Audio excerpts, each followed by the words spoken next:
You've got questions? Well, we have the man to answer those questions, Jeffrey Levine from Buckingham. Jeffrey, welcome back to another episode of Ask the Hammer. Always good to be with you, sir. So this is a topical question. Everyone's eager to have their money earn more interest. And the question goes like this. I just put my money into a government money market fund that's yielding 5% or so, but I understand I may have to pay state taxes on that, on the interest. Why is that? Well, I guess my first question is, what sort of government fund is this? Is this a state government? Because state governments have funds in many cases as well, or certain fund carriers have state-specific options. That could be one, right? If you're looking at a fund from your state, perhaps they do impose taxes. But if we're truly talking about, let's say, a federal government fund, it likely results in a difference between the fund's name and its underlying investments. For instance, sometimes you'll see like a mid-cap fund, and it won't really be all mid-caps. 100% of the assets won't be mid-cap. Maybe 70%, maybe 80%, maybe 90% will be mid-cap, but there might be some spillover to large cap or small cap. If you go to the fine print and you read the prospectus, it'll typically say, X percentage. The fund will, attempt to have X percentage of their assets here, but may go outside for these other things. With a government bond fund, maybe it's that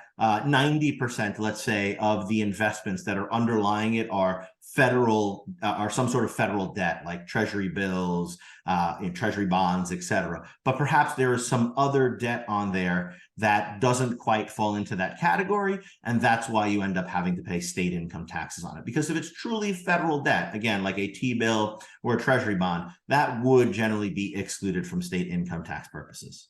Right. And assuming that you receive a Form 1099 INT, you'll be able to determine which is taxable at the state level and which isn't. Yeah, most of that should be reported right on there as well. Now, in some cases, there can be some amortization that has to happen if you buy things at premiums or discounts, and that's not always perfectly reflected there.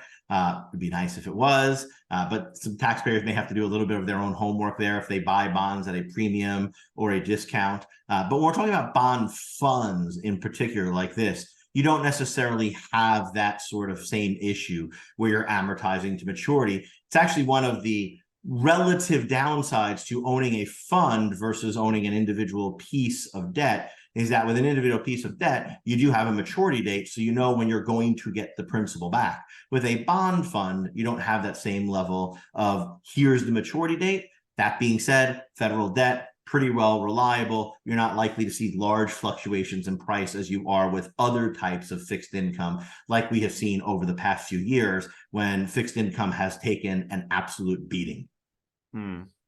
Well, Jeffrey, I hope your answer sparked some of our readers and viewers to have an interest in writing to us.